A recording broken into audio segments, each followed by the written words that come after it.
"You're done, old man," my brother-in-law said into the conference room microphone, grinning at the 12 investors sitting around the table. "Should have paid more attention to the paperwork instead of playing it safe your whole career." Everyone laughed. The polite kind.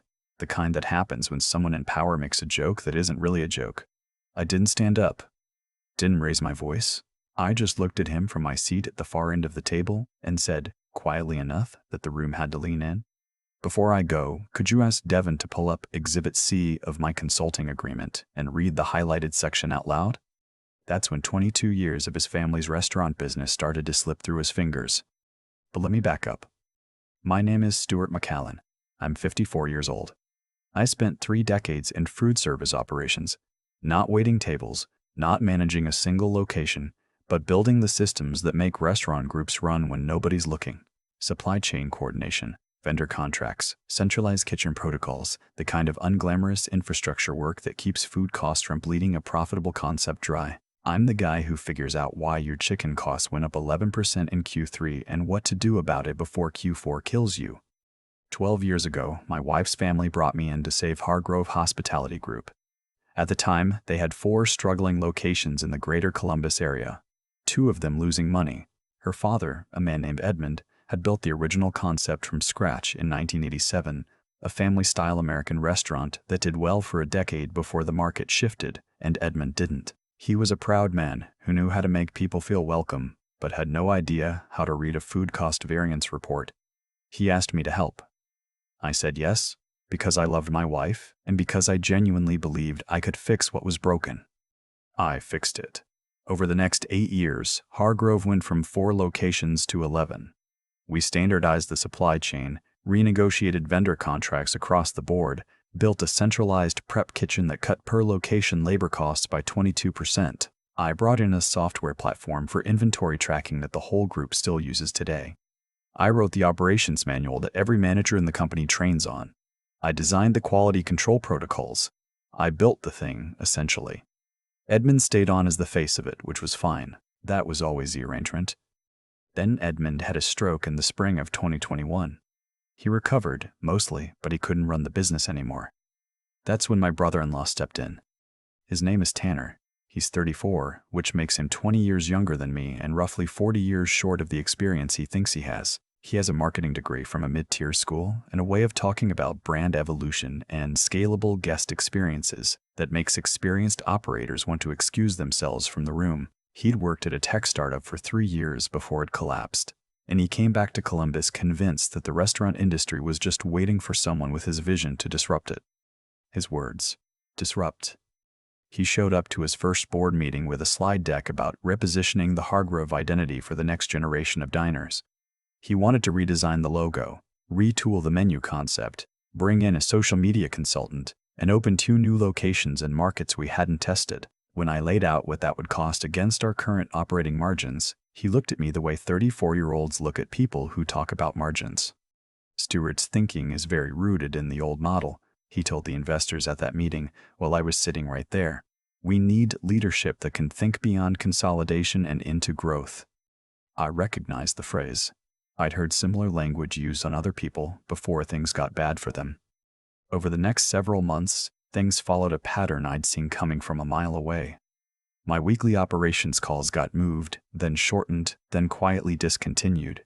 Vendor meetings I'd been running for a decade started happening without me. I'd hear about decisions, a new linen supplier, a change in the protein spec for 2 locations after they'd already been implemented. When I asked, Tanner would smile and say something about streamlining the decision chain.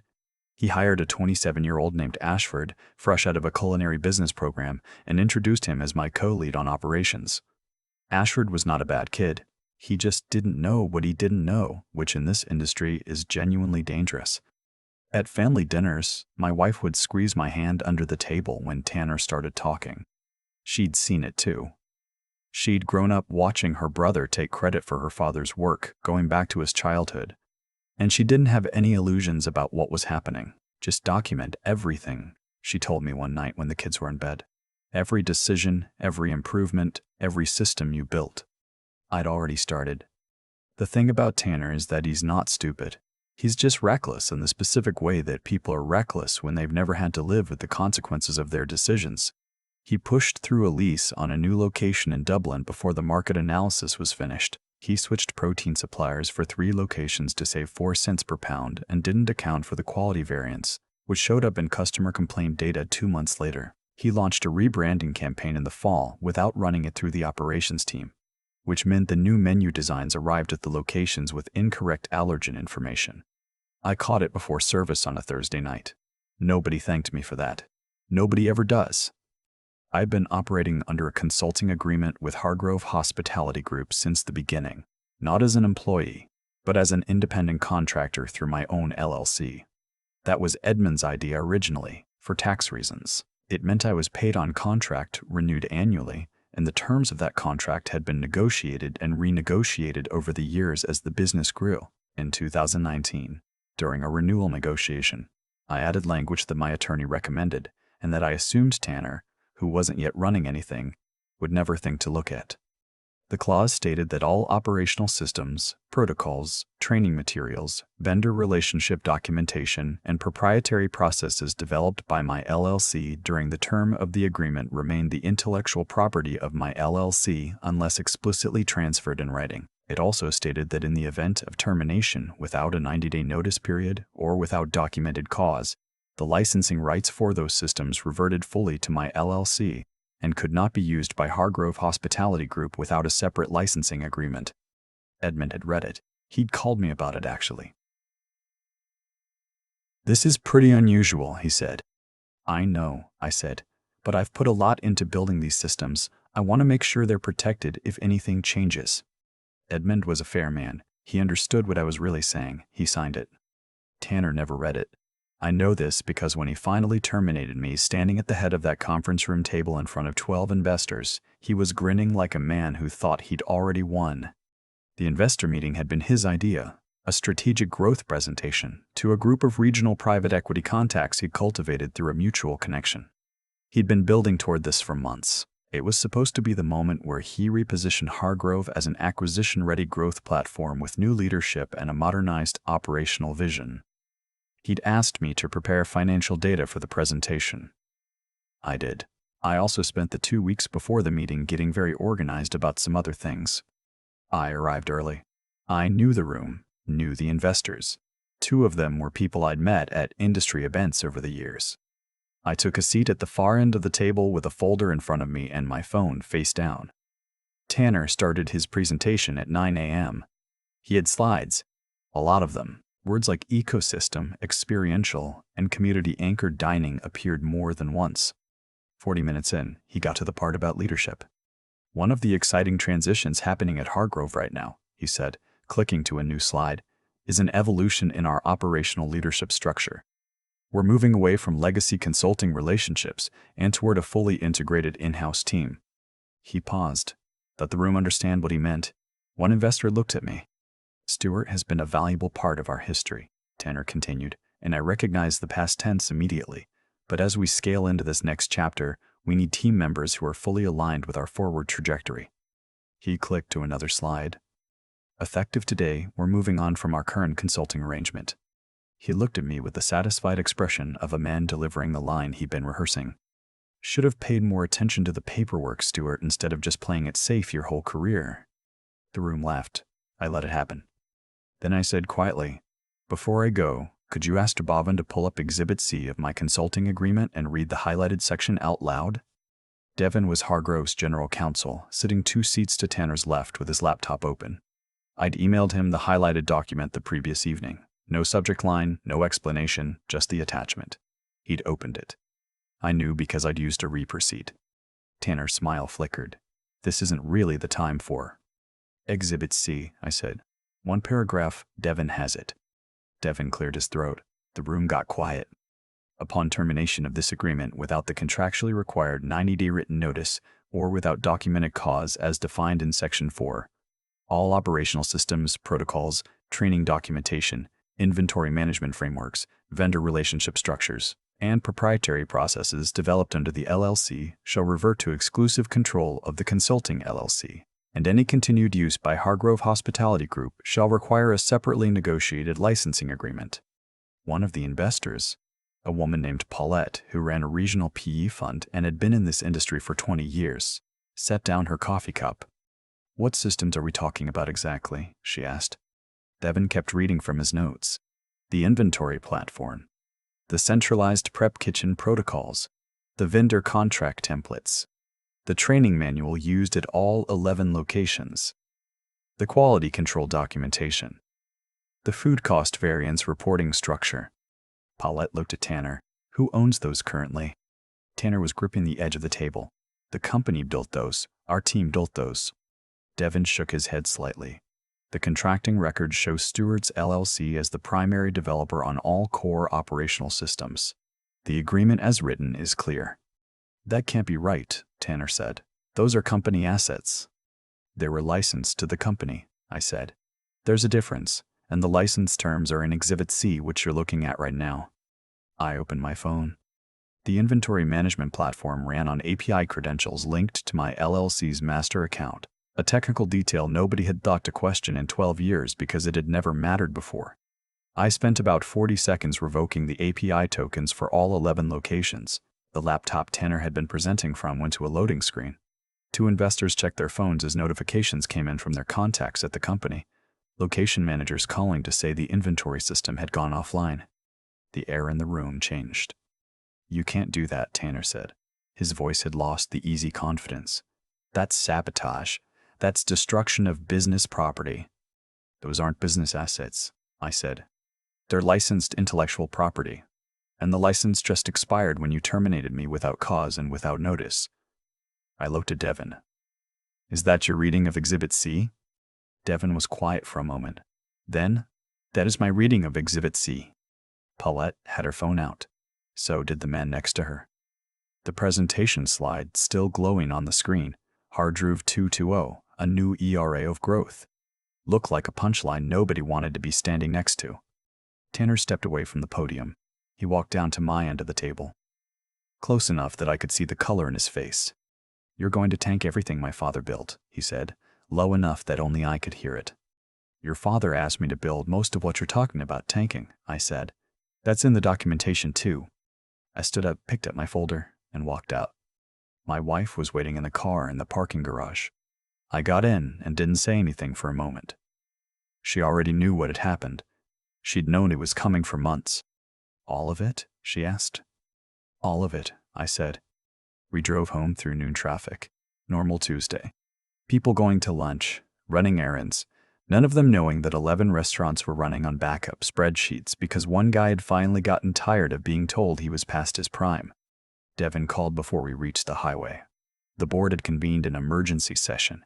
2 of the PE investors had put their commitments on hold pending a legal review of the IP situation.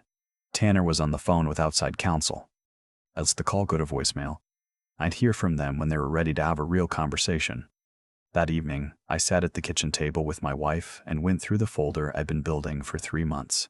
Every operational system I'd created, time-stamped and documented, every vendor contract I'd negotiated, with my initials in the margin, every version of the training manual with its revision history, patent-pending documentation on the inventory framework I'd developed in 2017, email chains going back 8 years showing me as the author of every major operational decision. The thing about being methodical is that it doesn't feel dramatic while you're doing it. It just feels like good record keeping. And then, one day, it matters enormously. My attorney called at 8 the next morning. Hargrove's outside counsel had reached out. The board wanted to discuss licensing terms. "How much?" my attorney asked.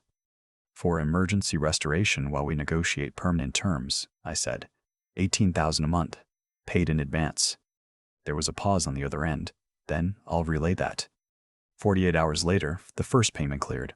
I spent the afternoon carefully restoring system access, location by location, starting with the 2 highest volume restaurants because those were the ones bleeding money every hour they couldn't track inventory properly. Ashford called me that evening. He sounded about 12 years old on the phone. "I didn't know any of this," he said. "About the ownership stuff. Tanner told me I was going to be running ops. I didn't know it wasn't his to give."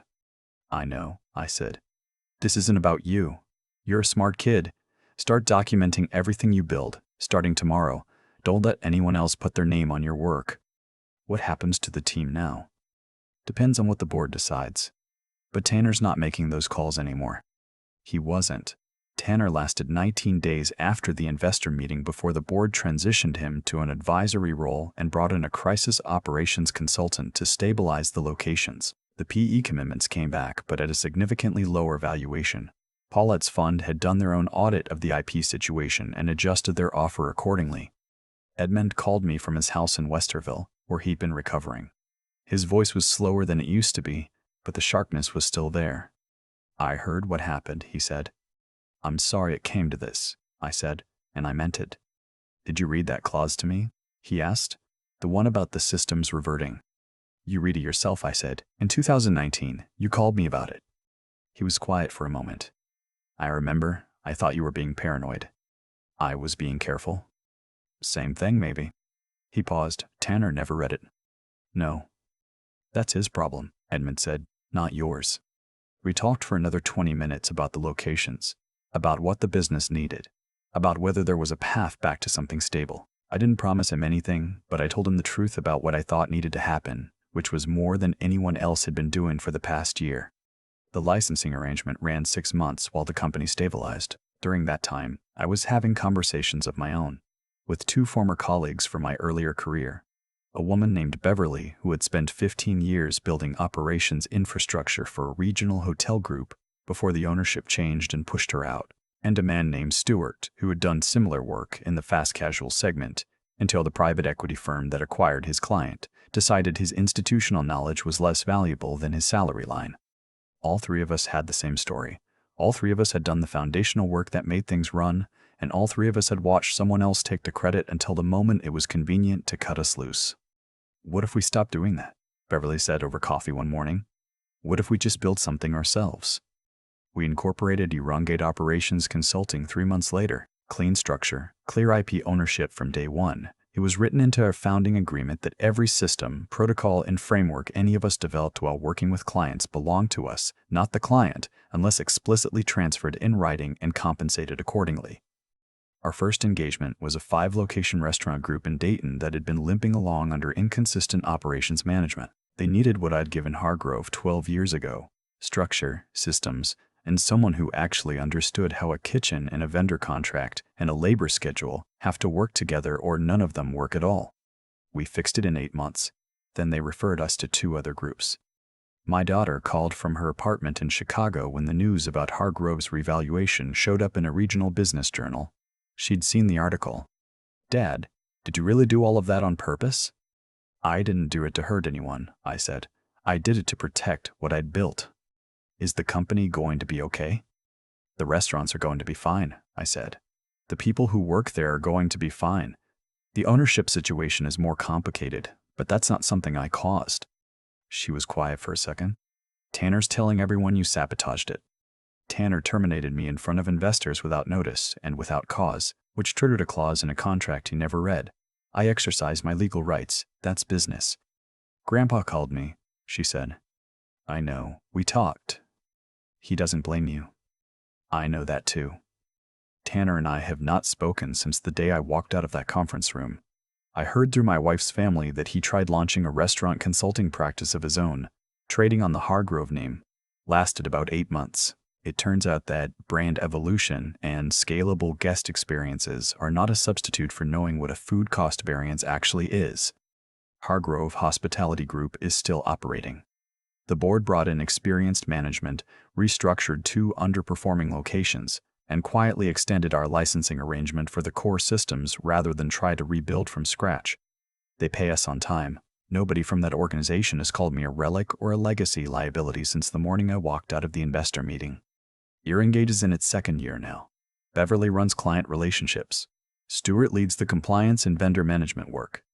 I focus on systems architecture and training the next generation of operators who are coming up in this industry without anyone teaching them the fundamentals. Ashford is one of them, actually. He reached out 8 months after the Hargrove situation resolved, asked if we were hiring. We were.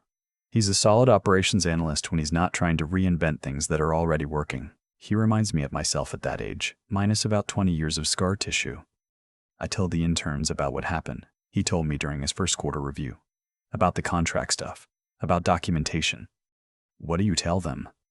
That the most important tool in this industry isn't any software platform or scheduling system. It's knowing exactly what you built and being able to prove it. Edmund had his first real recovery milestone last spring, made it to his granddaughter's graduation, which meant more to him than any balance sheet. My wife and I sat 2 rows behind him. He looked tired but steady. During the reception, he found me by the buffet line and stood next to me for a moment without saying anything. I should have paid better attention, he said finally. You built something real, I said. That's harder than it looks. He nodded slowly. So did you. I'm 54 years old. I'm running a company with 12 consultants and clients in 4 states. Every system we build, every protocol we develop, every training framework we put together, it's ours. It's in our contracts, in our founding documents, in every engagement letter we sign, clear as plain English can make it. Last month, a woman in her late 40s reached out through our website. She'd been running operations for a regional hospitality group for 9 years. The new ownership had brought in younger leadership and was slowly, politely, systematically removing her from every decision she'd built her career around. Her message was short.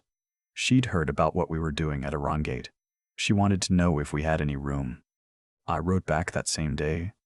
First, I said, read your consulting agreement, all of it, every clause, every exhibit, every definition in Section 1 that you skipped because you trusted the relationship. If you don't like what you find, we can talk about what comes next. But start there. She replied 20 minutes later. Already started, she wrote. Some lessons take a while to reach the people who need them, but they get there eventually. And sometimes, in this industry, all it takes is one clause buried in an exhibit that a 34-year-old with a marketing degree never thought to read. I still think about the look on Tanner's face when Devin finished reading Exhibit C, not with satisfaction exactly. More like the feeling you get when something you knew was true for a long time finally gets confirmed out loud. People ask me if I planned it as revenge. I didn't. I planned it because I've been in this industry long enough to know that the moment you stop protecting your own work, someone else will claim it. That's not cynicism. That's just how things go when you are the person who actually builds something and the person who gets the credit for it are 2 different people. What I did wasn't complicated. I documented my work. I read my contract. I negotiated one clause that most people wouldn't think to ask for, in a year when nobody was paying attention because they were too busy worrying about their stock options. I waited, and when the moment came, I didn't lose my temper.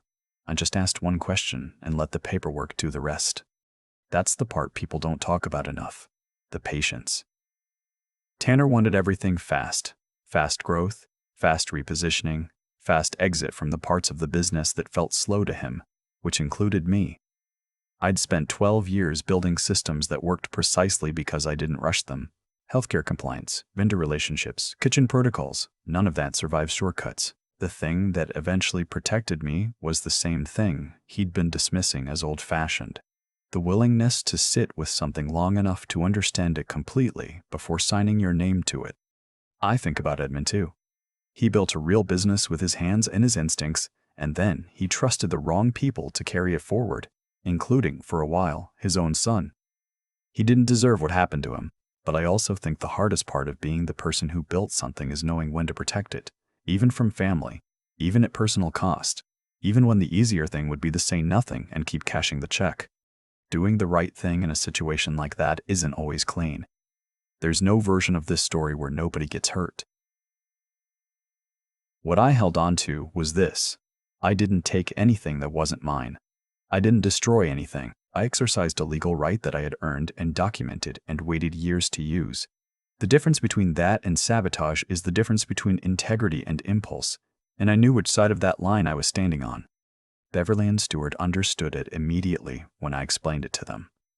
We'd all learned the same lesson through different situations. The work you do has value, and that value doesn't belong to whoever happens to be standing closest to it when the cameras show up. You have to be the one who establishes that in writing before you need it, not after. Ashford learned it at 27, which is earlier than most. He'll be better for it. The woman who reached out last month, the one who'd been quietly pushed out of 9 years of operational work. She already knew something was wrong. She just needed to know it was worth fighting back. Not out of anger, but out of respect for what she'd actually built.